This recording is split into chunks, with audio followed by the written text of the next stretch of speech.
ओम शांति। जगदम्बा माँ की यादें सीरीज में आप सभी का स्वागत है, हार्दिक अभिनंदन है। हम अम्मा की पालना की वो प्यार भरी यादें, सुनहरी यादें, मम्मा के साथ की वो गोल्डन मेमोरीज, जिसमें मम्मा की अलौकिकता, मम्मा का प्यार, मम्मा की वो स्नेहमयी छवि जिसने सभी यज्ञ वत्सों के दिलों में अपनी एक गहरी अलौकिक छाप छोड़ी है। मम्मा की उस पर्सनालिटी की वो बातें जो हम भी अपने जीवन में धारण करें, मम्मा को भी फॉलो करें। मम्मा के बाबा कहते हैं फॉलो करना है तो मम्मा को या बाबा को फॉलो करें। मम्मा यज्ञ में सबसे पहले संपूर्ण हुई, संपूर्णता की स्थिति को प्राप्त किया। जीवन में प्रैक्टिकली योग का, स्थिति का बैलेंस मम्मा के जीवन से दिखाई देता था। तो आज उसी योग स्थिति, मम्मा की पर्सनालिटी, मम्मा के साथ की वो सुनहरी यादों को अपने आंचल में समेटे हुए हमारे साथ उपस्थित हैं आदरणीय सुषमा दीदी जी, जयपुर से। आप जयपुर म्यूजियम सब जोन के इंचार्ज हैं और आज हमारा सौभाग्य है दीदी के साथ उन क्षणों के अनुभवों को हमारे साथ दीदी साझा करने जा रहे हैं। तो दीदी, हम आपसे सुनना चाहेंगे, मम्मा की क्या बातें आपने देखी, मम्मा के साथ के आपके जीवन के अनुभव, मम्मा ने आपको विशेष पालना में आपको क्या क्या बातें सिखाई, मम्मा की वो विशेषताएं जो आपने ध्यान दी, आपने सीखी। तो हम आपके जीवन के अनुभवों से सीखना चाहेंगे दीदी। ओम शांति। मुझ आत्मा का बहुत बड़ा सौभाग्य रहा जो इन आंखों के द्वारा मम्मा और बाबा को साकार में देखा। मम्मा, जिसे हम जानते हैं कि यही आत्मा वो श्रेष्ठ आत्मा है जिसने इस कल्प में और कल्प कल्पांतर सरस्वती का पार्ट प्ले किया है। एकदम योगी तू आत्मा, मगर योग के साथ साथ जीवन में रमणीकता का भी बैलेंस।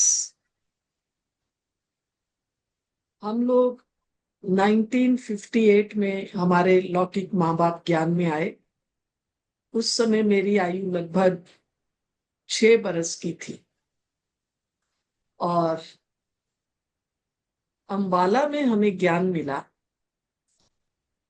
ये वो समय था जब ब्रह्मा कुमारी का अपोजिशन बहुत था। लोग कहा करते थे कि अपने घरों में ब्रह्मा कुमारी को ना आने देना है, ना इनकी बातें सुननी है। और एक बात जो बहुत फेमस थी वो थी कि ब्रह्मा कुमारियां जादू करती हैं। तो ये उस समय नाम पूरा ब्रह्मा कुमारी भी नहीं था। लोग तो ये कहते थे शहर में देवियां आई हुई हैं और बहुत अच्छा ज्ञान सुनाती हैं। ये भी कहते थे अच्छा ज्ञान सुनाती हैं, लेकिन ये देवियां घर बार सब छुड़वा देती हैं। और फिर धीरे धीरे ये भी कहने लगे कि ये तो यहाँ से लड़कियों को, कन्याओं को ले जाते हैं, उनको भी सन्यासी बना देते हैं, फिर ये घर में नहीं आएंगी। तो लोगों के अंदर एक अजीब सा भय भी था, अच्छा भी लगता था। हमारी लौकिक माँ को एक पड़ोसन अपने साथ एक दिन प्रवचन सुनने के लिए ले गई थी। पुराना जमाना था, हमारी माँ कभी भी बाहर अकेली नहीं गई थी। तो बोला भी कि भाई मैं अकेली नहीं जाऊंगी। तो कहा आज तो तुम ही चलो, फिर कल से भाई साहब को भी ले चलो। तो हमारी माँ भी जब गई तो उनको ज्ञान की बातें बहुत अच्छी लगी और दूसरे दिन से हमारे लौकिक पिताजी भी साथ गए।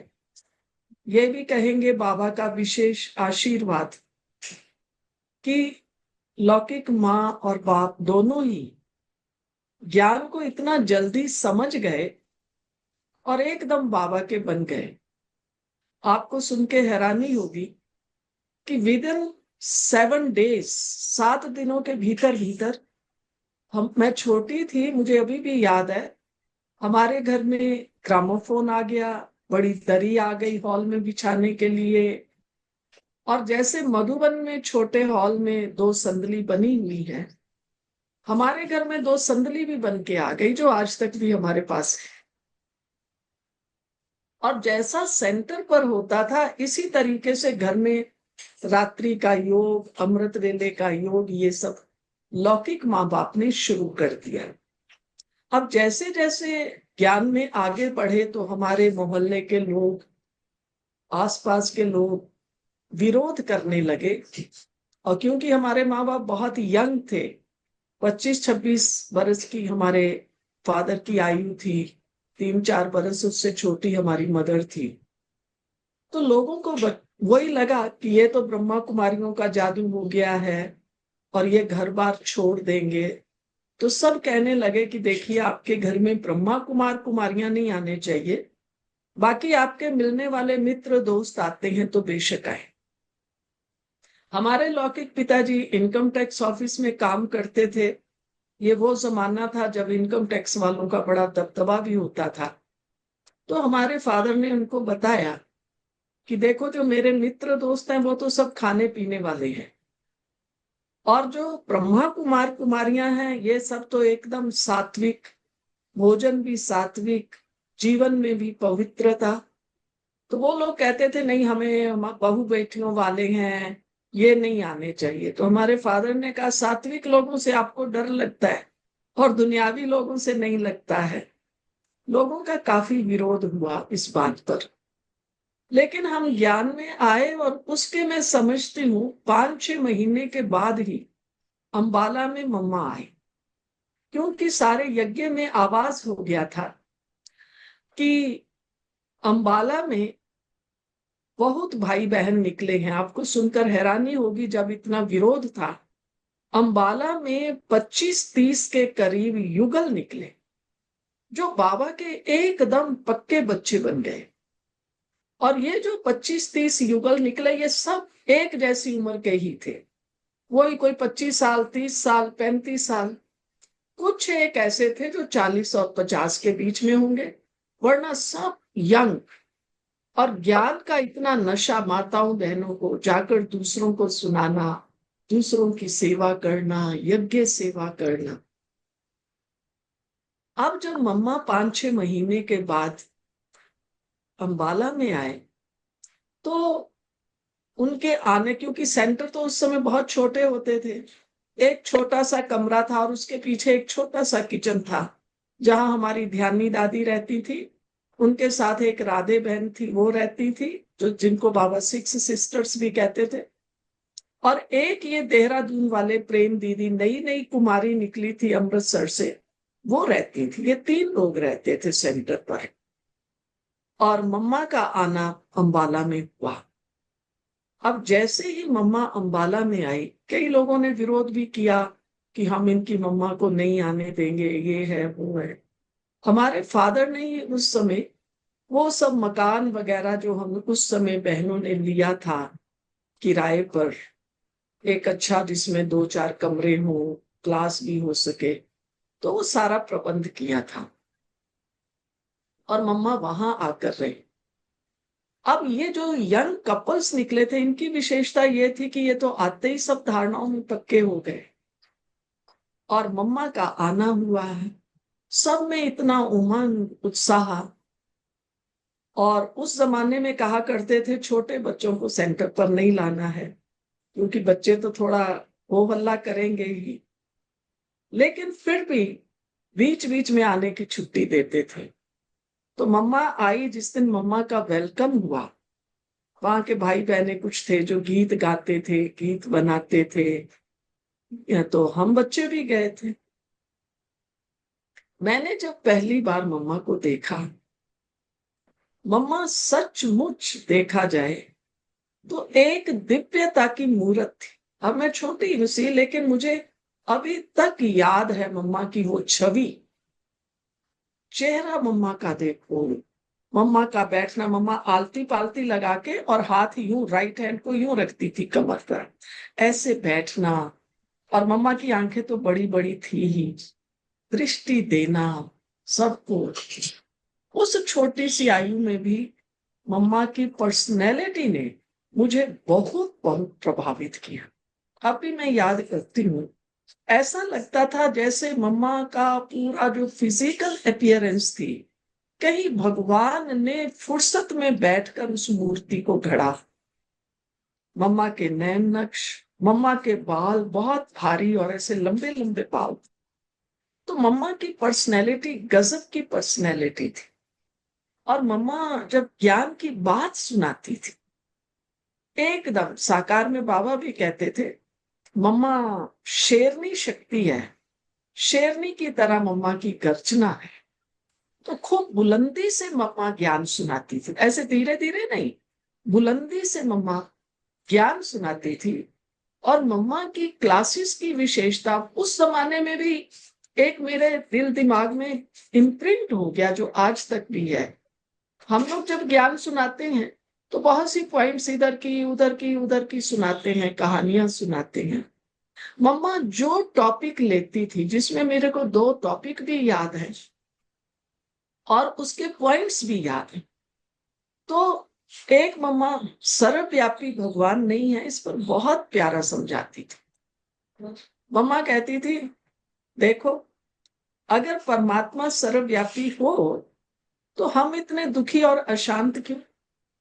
आज कोई बड़ा मिनिस्टर हो, नेता हो, ऑफिसर हो, ठीक काम न करे तो सब लोग क्या कहेंगे? कहेंगे भाई ये ठीक नहीं है, तो उसको कहेंगे आप कुर्सी से उतरो उतरो। तो मम्मा जैसे ये शब्द भी बहुत प्यारा बोलती थी, उतरो उतरो। तो अगर हमारे अंदर भगवान हो और हम सब इतने दुखी अशांत, तो मनुष्य तो ऐसा है जो भगवान को भी कहेगा बाहर निकलो निकलो।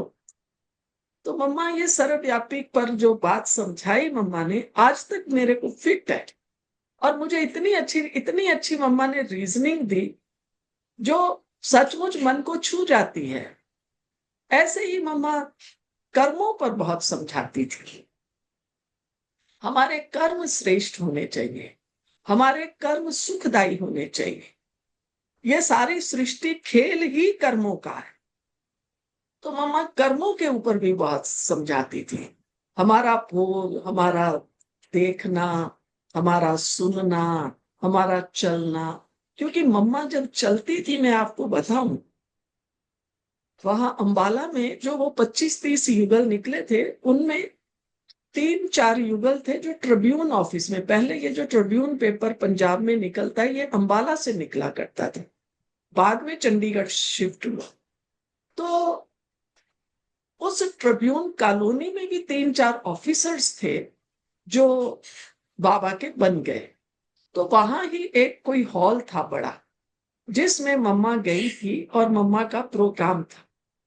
और हम तो छोटे बच्चे कैसे होते हैं ना, कोई भी बड़ा हो क्या हो ये तो समझ नहीं होती, पर ऐसे ऐसे होके देखते रहते हैं। ऐसे वो भी छोटे बच्चे, मम्मा आ रही है, हम ऐसे ऐसे करके देख रहे थे मम्मा। पर मुझे याद है कि मम्मा जब चलती थी, हाथ मम्मा के ऐसे एकदम, और मम्मा एकदम सीधा, ऐसे नजर सीधी, इधर उधर कहीं नहीं देख, बस ऐसी सीधी करके जा रहे। अगर हम किसी नई जगह पे जाते हैं तो हम बड़ा ध्यान से देखते हैं, अच्छा ये कॉलोनी है, यहाँ ये क्या है, ये क्या है, अच्छा ये तो बहुत अच्छी है, साफ। उस जमाने में कॉलोनी का होना, साफ सुथरी कॉलोनी तो एक बड़ी बात थी। लेकिन मम्मा एकदम, मुझे आज भी याद है, एकदम ऐसा, साकार में बाबा भी कहते थे मम्मा की चाल मोरनी जैसी, एकदम योग युक्त, और अपना सीधा जाकर मम्मा स्टेज पर बैठ गए। तो मम्मा की पर्सनैलिटी, मम्मा का बोलना और मम्मा का ये चलना, ये तो अमिट छाप मेरे उस नन्हे से मन पर पड़ी, जो आज तक भी मुझे याद रहती है। और मुझे लगता है कि सचमुच हमारी मम्मा सरस्वती थी। फिर मम्मा परिवार वालों को गाइड भी बहुत अच्छा करती थी। कोई भी लौकिक परिवार वाले होंगे तो अपने घर गृहस्थी में बहुत कुछ जमा करते हैं, बनाते हैं। अब हम लोग भी वहां रहते थे, क्योंकि मैं अपने लौकी के घर में बड़ी हूं, तो हमारे फादर ने भी बनाना शुरू कर दिया होगा।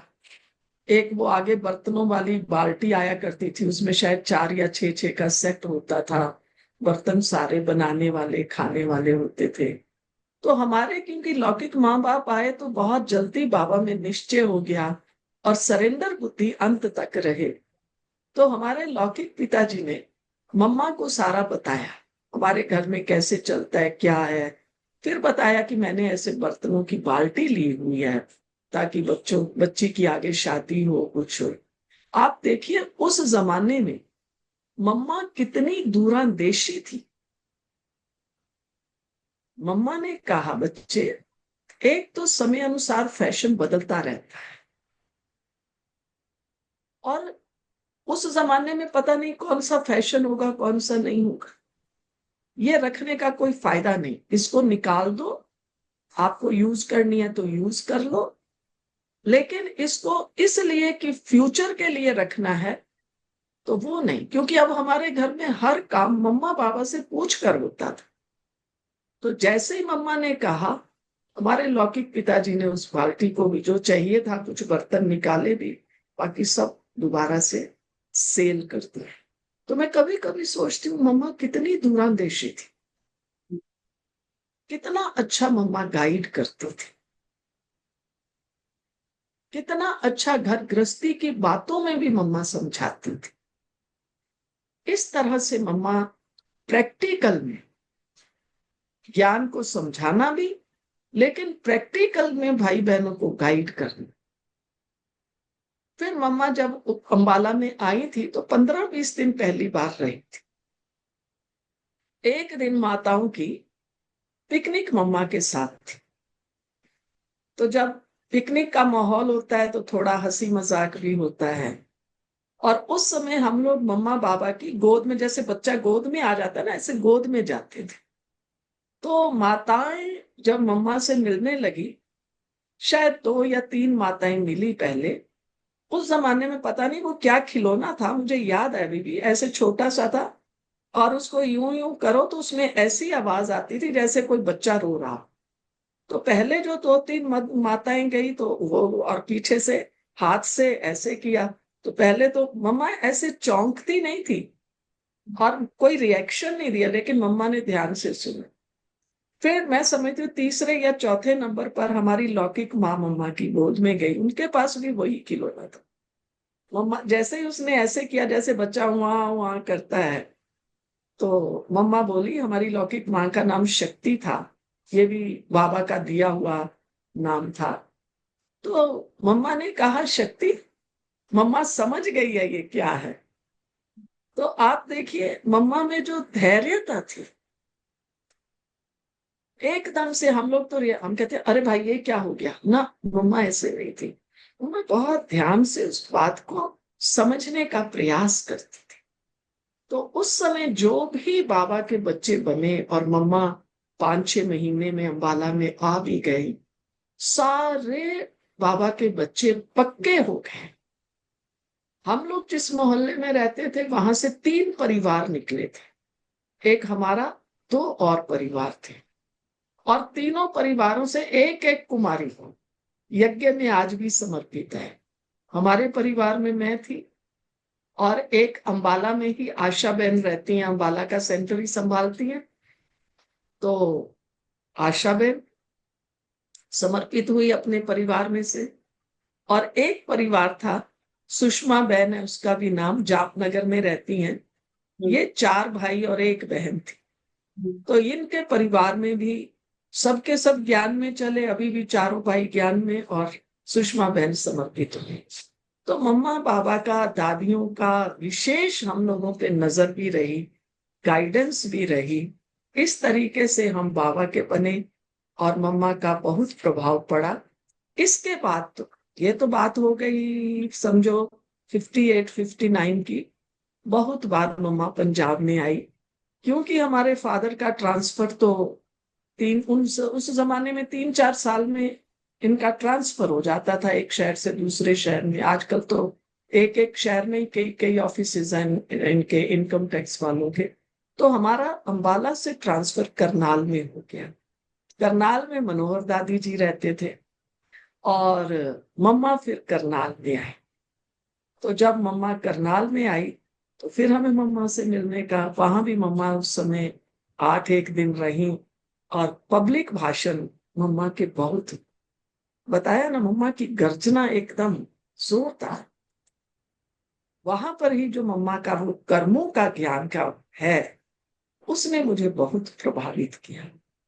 तो इस तरह से मम्मा के साथ 4 5 बार मिलना भी हुआ, मम्मा की गोद भी मिली। तो मैं अपने आप को बहुत सौभाग्यशाली समझती हूँ कि इतना मम्मा बाबा का प्यार मिला। संगम युग की ये घड़ियां, जब प्रैक्टिकल इन आंखों से हम देख रहे हैं कैसे सर्वशक्तिवान भगवान नई दुनिया की स्थापना कर रहा है, और उस स्थापना में मैं आत्मा भी सहभागी हूं। मम्मा इस बात को बहुत कहती थी। मम्मा के साथ फिर जब भाई बहने मिलते थे ना, मम्मा चली जाए, कई भाई बहन कहते थे मम्मा आप चली जाती हैं छोड़कर, हमें आपकी बहुत याद आती है। आप देखिए, अगर आज हमें कोई कहे ना बहन जी आपका भाषण बहुत अच्छा था, या बहन जी आप गए हमें आपकी बहुत याद आई, शायद हम बहुत खुश होते हैं। हमें लगता है अच्छा ये भाई बहन बहुत अच्छा है, हमें याद करते हैं। लेकिन मम्मा कभी भी इस बात को स्वीकार नहीं करती थी। और आपको मैं बताऊं मम्मा कैसे जवाब देती थी। एक ने कहा मम्मा आपकी याद बहुत आती है, आप छोड़ के चले जाते हैं। मम्मा ने कहा उस चमकीली माँ को याद रखें। बाबा ने ये ज्ञान की आत्मा अति सूक्ष्म है, ज्योति बिंदु है, शिव बाबा भी ज्योति बिंदु है। जहां तक मुझे याद आता है शायद 62 63 में ये बात बाबा ने कही थी। तब अचानक जब मुरली में एक दिन आया कि बाबा ने आज कहा है शिव बाबा ज्योति बिंदु है, आत्मा भी ज्योति बिंदु है। पहले हम कहा करते थे आत्मा और परमात्मा अंगूठे आकार है, ऐसे अंगूठा दिखाते थे। तो कई लोग हंसते भी थे ये ब्रह्मा कुमारियां अंगूठा क्या दिखाती है। फिर बाबा की एक मुरली चली तो बाबा ने कहा बच्चे इतनी बड़ी आत्मा यहाँ कैसे बैठेगी, इतनी बड़ी आत्मा यहाँ भ्रिकुटी में बैठे तो यहाँ तो गोला हो जाएगा। बात तो ये बाबा की सही थी, लेकिन बाबा ने एकदम कहा बिंदी है। तो सब भाई बहन थोड़ा मूंझ गए कि पहले तो बाबा कहते थे कि ये अंगुष्ठे आकार है, अब आज बाबा ने कह दिया बिंदी। तो बिंदी को कैसे याद करें, शिव बाबा को भी कैसे याद, क्योंकि सब आए तो भक्ति मार्ग की बैकग्राउंड से थे।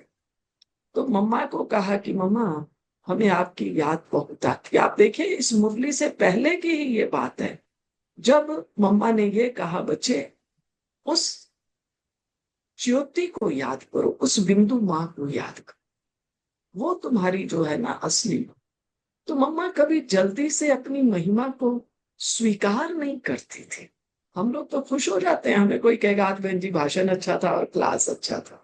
जैसे मनोहर दादी सुनाती थी कई बार कि मम्मा जब बेंगलोर में सेवा के लिए गई थी, 2 3 महीना रही थी, और मम्मा जब मधुबन में आई और मनोहर दादी ने कहा मम्मा वहां तो बहुत अच्छी सेवा हुई ना, आप बहुत सेवा करके आए। तो मम्मा का सिंपल सा जवाब था अच्छी सेवा। अगर हम होते तो हम बढ़ा चढ़ा के सुनाते, अरे बहुत भाई बहन थे, ऐसे ऐसे भाई। मनोहर दादी कहती थी कुछ नहीं मम्मा बोली, मम्मा ने बस सिंपली इतना से कहा अच्छी सर, बहुत अच्छी भी नहीं कहा, अच्छी सर्विस। तो मम्मा इतनी धैर्यवत, इतनी कंटेंट थी। इस तरह मम्मा की बहुत सी बातें हैं जो ध्यान में आती हैं और अंदर में खुशी भी होती। दीदी बहुत अच्छा हमने अनुभव सुना। इसमें दीदी एक प्रश्न मन में आ रहा है। आपने कहा मम्मा ने बाबा को पहचाना कि बाबा ज्योति बिंदु है, ज्योति स्वरूप है। तो बाबा भी मुरली में कहते हैं बाबा को यथार्थ, बाबा जो है जैसा है उसको यथार्थ पहचान कर याद करना, वो याद सच्ची याद है। तो ये साकार मुरलियों में हम बहुत बार सुनते हैं, और ये भी सुनते हैं कि मम्मा ने यथार्थ रीति बाबा को पहचाना है। तो दीदी वो यथार्थ पहचानना और वो यथार्थ याद, उसका मम्मा के जीवन का कोई एग्जाम्पल। एक तो मैंने आपको अभी बता ही दिया कि जैसे ही कहते थे मम्मा आपकी बहुत याद आती है, तो मम्मा कहती थी उस ज्योति बिंदु को याद करो। तो माना मम्मा को तो बहुत क्लियर था कि बाबा अति सूक्ष्म है, ज्योति बिंदु है, और हमें बाबा को याद करना, पॉइंट ऑफ लाइट को याद कर। और जहां तक बात है कि बाबा में निश्चय की, हम हमेशा कहते हैं मम्मा जब बाबा को जवाब देती थी ना कोई बात का, तो मम्मा कहती थी, बाबा कुछ भी कहते थे तो मम्मा कहती थी जी बाबा। हाँ जी भी नहीं, हाँ जी में दो शब्द आ गए, हाँ और जी, लेकिन मम्मा तो बस एक ही शब्द, जी बाबा। हमें प्रेम बहन देहरादून वाले सुनाया करते थे कि एक बार वो मधुबन में थे, और कुछ अधिक भाई बहने, उस समय तो अगर 20-25 भी मधुबन में आते थे तो लगता था वहां से पत्र आता था मधुबन से, मुरली के नीचे भी डायरेक्शन आ जाता था कि आजकल मधुबन में बहुत रिमझिम लगी हुई है, बरसात भी हो रही है और बाबा के बच्चे भी खूब आ रहे हैं। तो 20-25 का भी प्रबंध करना होता था। तो बाबा स्वयं खड़े होकर, मम्मा भी थी वहां और प्रेम बहन भी, तो मम्मा, बाबा, एक बड़ी खाट थी, उसके नीचे दूसरी खाट फिक्स। बाबा ने कहा बच्चे ये जो खाट है ना छोटी, ये उस वो शायद ऊंचाई में एक बड़ी थी और हाइट में दूसरी छोटी थी। तो बाबा ने कहा कि बच्चे ये खाट ना इस खाट के नीचे डाल दो। अक्सर हम लोग करते ही हैं ऐसा घरों में। तो प्रेम बहन थी, मम्मा भी वहीं खड़ी थी। तो प्रेम बहन ने कहा बाबा, जो भाई डाल रहा था डालने भी लगा, तो प्रेम बहन ने झट से बोल दिया कि बाबा ये खाट इसके नीचे नहीं आएगी। बाबा दिखाई दे रहा है ना खाट नहीं आएगी, 2 बार बोल दिया। तो उसके बाद चुप कर गई। बाबा ने थोड़ी कोशिश तो करवाई कि इसको रखा जाए, पर नहीं आई। बात पूरी हो गई। फिर जब ये बात पूरी हो गई और बाहर कुछ समय के बाद मम्मा से प्रेम बहन मिली, तो प्रेम बहन सुनाया करती थी, मम्मा ने मेरे को कहा प्रेम आजकल बहुत होशियार हो गई। प्रेम बहन कहती मैं हैरान हो गई कि मैंने कौन सी ऐसी बात कर दी जो। तो देखने लगी और बोला मम्मा मेरे से कोई भूल हुई है। तो मम्मा ने समझाया बाबा कुछ भी करते हैं उस समय बोलना नहीं, बाबा जो कहे जी बाबा। तो आप देखिए मम्मा का कैसा दृढ़ निश्चय, प्लस मम्मा के मन में बाबा के लिए कितना रिस्पेक्ट था। मम्मा कोई भी बात बाबा की ना काटती थी ना काट सकती थी। हम लोग तो आजकल मुरली सुनते हैं, ज्ञान की बातें करते हैं, तो भी भाई बहने, बड़ी टीचर्स बहने भी ऐसे कैसे होगा, बाबा का ये भाव नहीं ये भाव। माना बाबा ने जो कहा वर्ड बाय वर्ड वैसा उसको अपने अंदर ले लेना और उसका अभ्यास करना। तो आप देखिए मम्मा में निश्चय बाबा के प्रति कितना। यहां तक मनोहर दादी सुनाती थी, कोई काम है, मान लीजिए बाबा ने कहा ये काम कर, अब मुझे तो आता नहीं है वो काम करना, तो मनोहर दादी कहती थी कि बाबा, मम्मा कहा करती थी बाबा ने जब काम दिया तो ऐसे नहीं कहना कि मुझे आता नहीं या बाबा कैसे होगा, ऐसे नहीं बोलना। तो क्या कहना है, उस समय सुनो, बोलो जी बात। फिर आपको नहीं आता है और कोई ऐसा सहयोगी भी नहीं मिल रहा है जो हमें सहयोग दे सके, गाइड कर सके, फिर बाबा से पूछ, बाबा ये आपने जो सेवा दी है, कार्य दिया है, इसको कैसे करें। तो बाबा तुमको गाइड करेगा। लेकिन तुरंत रिएक्शन देना और तुरंत तुरंत बात को वो काटना, ये मम्मा को कभी भी अच्छा नहीं लगता। दूसरी बात मनोहर दादी सुनाती थी, मम्मा कहती थी बाबा के किसी भी काम के लिए ना नहीं कर। उसमें मनोहर दादी सुनाया करती थी, ये लोग जब कराची में रहते थे तो एक, बहुत से कमरों में बहनें रहती होंगी, तो एक कमरे में, एक कमरा ऐसा था जिसमें जो भी रहता था दूसरे दिन कहता था बाबा हम इसमें नहीं रहेंगे, इसमें मच्छर बहुत है। तो 2-3 ग्रुप से ऐसा हो गया होगा। तो बाबा ने मनोहर दादी को कहा बच्चे तुम अपने, ये 3-4 ऐसे थे जो एक्टिव थे, बाबा जो सेवा होती थी इनको कहते थे। तो मनोहर दादी ने जी बाबा कह दिया, मम्मा को कहा मम्मा वहां तो जो है सबको मच्छर काटता है, हम भी मम्मा ने समझाया, बच्चे वहां जाकर उसको अच्छे से साफ करें और धूप अगरबत्ती जगाओ, उस कमरे का वातावरण बदले। तो मनोहर दादी सुनाया करती थी, हम लोगों ने ऐसा उस कमरे को चमका दिया, साफ किया, और सवेरे शाम अगरबत्ती जला करके योग भी करते थे। और फिर मम्मा को कहा, मम्मा आओ देखो।